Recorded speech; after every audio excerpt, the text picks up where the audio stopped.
Wolf, this is the first really big win for the Trump administration as it struggles to defend the president's executive orders and new policies in court. Here, a Clinton-appointed federal judge in Boston said that the administration can move forward with the federal buyout plan for workers, the so-called deferred resignation program.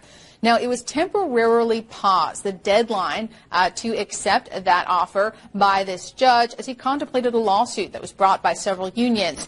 But late tonight, the judge decided that those unions do not have what is called standing or the right to bring this case because they are not directly impacted. They are filing this lawsuit on behalf of their members. And in court, they argued that this buyout was not valid. They raised questions about whether the administration would actually be able to pay out workers who accept it. They also said that the 2 weeks that workers were given to make this potentially life-changing decision, that was not adequate. But here he said that for now, this buyout plan can move forward. Like I said, this is one of the few wins that the Trump administration has had in court over the past few weeks, amid about 4 dozen lawsuits they've faced over their new policies. All right, I want to bring in our legal and political team to get some analysis of what's going on. And Jeff Zeleny, you're over at the White House. Are you getting reaction from the White House to this legal win for the Trump administration?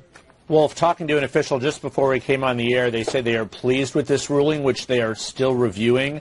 But this certainly flies in the face of what even the White House press secretary said earlier today, really blasting the judges writ large, calling them a judicial activist. But that is a reminder of each of these cases are decided differently. So, yes, this is a major case. And as Paula said, this would be the first win, the first big win for this White House. Of course, this is at the very center of Elon Musk's plan to reshape and resize the government. And the pause on that federal buyout program, if that is lifted, which is that's what the judge is saying, that means a central part of this can go forward. We saw the president signing that executive order next to Elon Musk yesterday, really putting more directives in for every one person hired. 4 people have to be let go. The Musk team has to be at the center of all hiring. So, Wolf, this is a major development indeed. Again, one White House official saying they are pleased by this ruling, and they are still reviewing it tonight. All right, stand by. I want to bring in our senior legal analyst, Ellie Honig, who's with us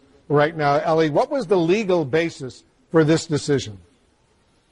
So, Wolf, really important to understand, this legal decision has nothing to do with the actual constitutionality or proprietariness of the actual buyout plan. Instead, this judge declined to put it on hold because of sort of technical reasons. First of all, the judge said the parties that brought the lawsuits here do not have standing. The party that brought the lawsuit here was a labor union representing federal employees. They said you don't have enough of a direct stake as a labor union in this dispute. And then the second problem the judge pointed out is jurisdictional. The judge basically said there is a specific statutory regime here relating to federal labor relations that tells you how you have to proceed if you have this kind of complaint as a federal employee. You cannot actually come into the federal district court. So those are the judges finding. Wolf, I think it's important to note, this judge is a federal district court judge in Massachusetts. He's actually an appointee of Bill Clinton from the 1990s. Interesting. Our legal analyst, Elliot Williams, a former federal prosecutor, is also joining us right now. Elliot, so what